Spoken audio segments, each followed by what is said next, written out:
Celui qui accueillera un enfant, comme celui-ci en mon nom, c'est moi qui l'accueille. Gardez-vous de mépriser un seul de ces petits, car je vous le dis, leurs anges dans les cieux voient sans cesse la face de mon Père qui est aux cieux.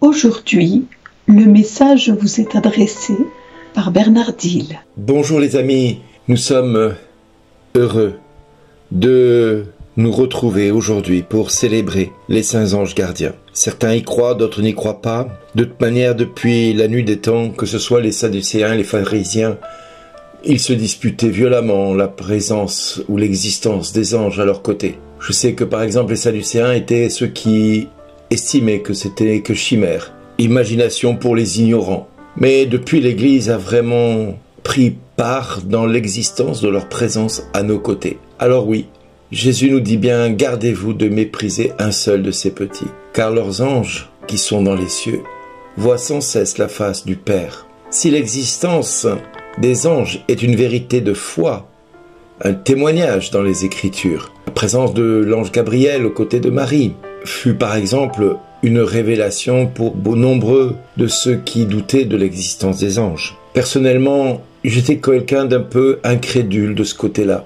J'étais quelqu'un qui avait du mal à croire, avant ma conversion, à ce qu'il y ait quelque chose dans l'au-delà. L'existence de Dieu, l'existence du diable. Donc, ne parlons pas des anges, ne parlons pas de la présence angélique dans l'histoire de l'humanité. Non, loin de moi de penser que tout ce monde existait. Mais depuis ma rencontre avec le Seigneur, j'ai fait 1000 expériences. 1000 expériences où le Seigneur m'a montré combien il était bel et bien vivant, bel et bien ressuscité d'entre les morts, bel et bien le Dieu qui ne se met pas sous un boisseau, qu'on ne peut contenir, qu'on ne peut contrôler, qu'on ne peut exiger de lui quelque chose sans risquer de se prendre pour Dieu et donc de se sanctionner soi-même. Job l'avait très bien compris, puisque Job, dans son texte d'aujourd'hui, il nous fait comprendre que tenir tête à Dieu, c'est stupide. Et il donne tous les arguments pour nous défaire de cette psychologie-là, de cette attitude-là, dans laquelle nombreux d'entre nous, peut-être dans le passé ou peut-être même encore aujourd'hui, nous pouvons nous comparer à Dieu ou nous pouvons espérer de Dieu quelque chose, comme si nous avions tous les droits d'exiger de Dieu quelque chose. Et Job va très bien comprendre que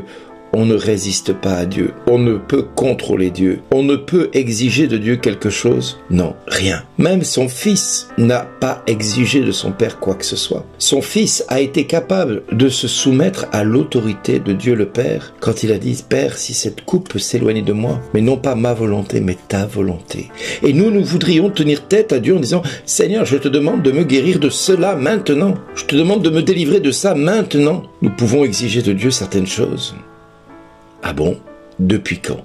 C'est vraiment curieux, mais je pensais que Dieu était souverain et que nous étions ses créatures. Lui qui est le créateur de toutes choses, de tout être vivant qui existe à la surface de la terre. Si Dieu est le créateur, qui sommes-nous pour exiger de Dieu quoi que ce soit? Mais alors, est-ce que cela veut dire qu'on n'a rien à demander à Dieu? Mais pas du tout. Demander à Dieu ne signifie pas exiger de Dieu quelque chose. Du reste, Jésus l'a très bien compris. Père, pardonne-leur, ils ne savent pas ce qu'ils font. Mais lui-même a osé dire à son Père, « Père, si cette coupe peut s'éloigner de moi, mais non pas ma volonté, mais ta volonté. » Il a osé demander à son Père que cette coupe s'éloigne de lui, mais il s'est soumis à l'autorité de son Père, qui était souverain en la matière. Et nous voudrions, nous, exiger de Dieu quelque chose, nous voudrions attendre de Dieu quelque chose de particulier, de précis, en oubliant de se soumettre à son autorité. Quel orgueil! Quel orgueil! Et Jésus l'a très bien compris que ses disciples essayaient de faire de Jésus un objet. Mais comment peut-on se permettre de se servir de Dieu ou de se servir du Christ à des fins personnelles, à des fins de gloire, à des fins d'autorité, à des fins de pouvoir.